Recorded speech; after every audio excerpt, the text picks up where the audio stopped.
Welcome to This Week in Anesthesiology. This week we're covering 10 notable papers spanning perioperative neurocognition, advanced airway management, and innovations in critical care. Let's dive in. First, we turn to the persistent challenge of postoperative delirium and neurocognitive disorders, a topic explored from multiple angles in this week's literature. A major study in anesthesiology investigated the structural underpinnings of delirium risk by looking at preoperative MRIs in over 800 elderly patients undergoing non-cardiac surgery in China. The researchers found that a higher burden of cerebral small vessel disease was strongly associated with postoperative delirium. The risk progressively increased with the severity of disease, and a high burden was associated with roughly doubled odds of developing delirium. Specifically, the presence of lacunes or white matter hyperintensities was linked to a nearly threefold increase in risk. The authors estimate that pre-existing small vessel disease could be a contributing factor in almost half of all delirium cases in this cohort, establishing it as a significant novel risk factor. Complementing this, another study in anesthesiology delved into the genetic contributors by analyzing data from the UK Biobank. In over 230,000 non-cardiac surgery patients, they identified a significant genetic risk locus for delirium at the APOE region. This study also powerfully reinforces the long-term consequences of a delirium episode, finding that it was associated with a more than six-fold increase in the risk of subsequent all-cause dementia after non-cardiac surgery, and a nearly threefold increase after cardiac surgery.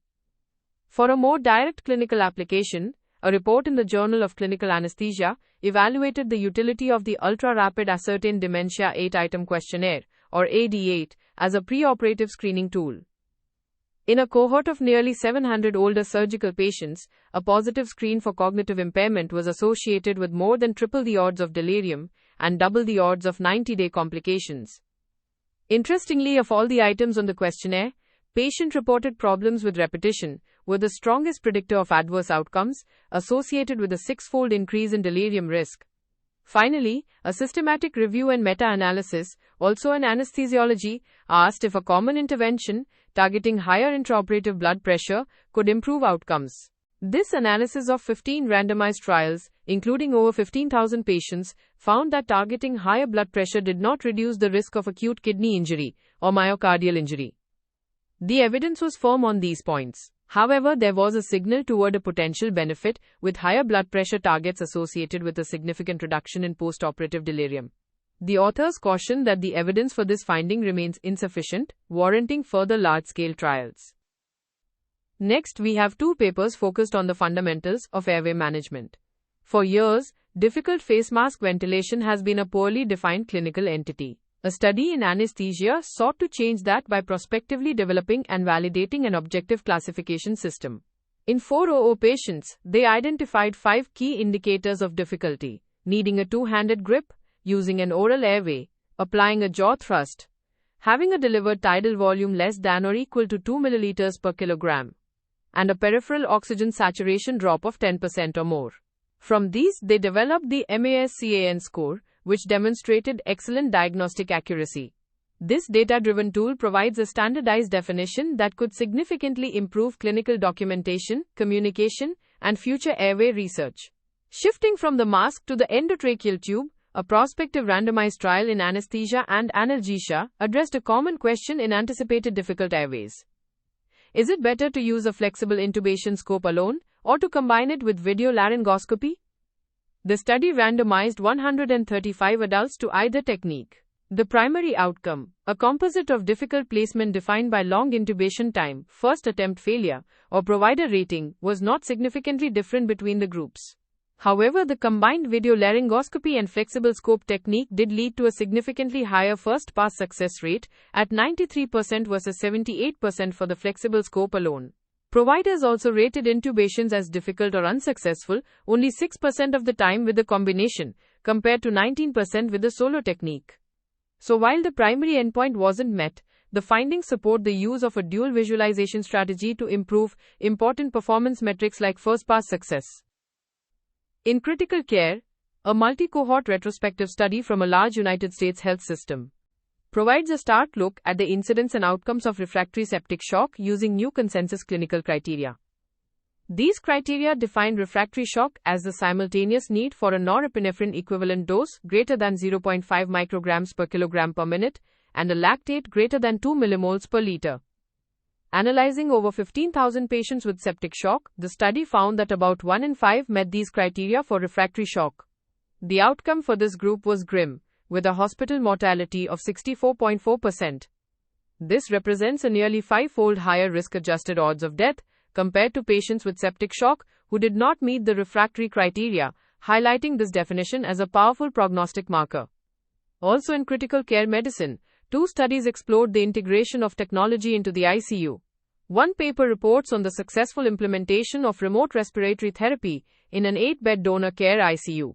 Over a 12-month period, a telecritical care platform was used to deliver comprehensive remote care, including full ventilator management. This approach was found to be safe, with no airway losses or delays in care, and it substantially reduced the need for in-person staff, resulting in an estimated savings of 2.2 full-time equivalents and over $300,000 in labor costs. Another single-center study from Japan detailed the operational deployment of an EMR-integrated machine learning system called BEST AI.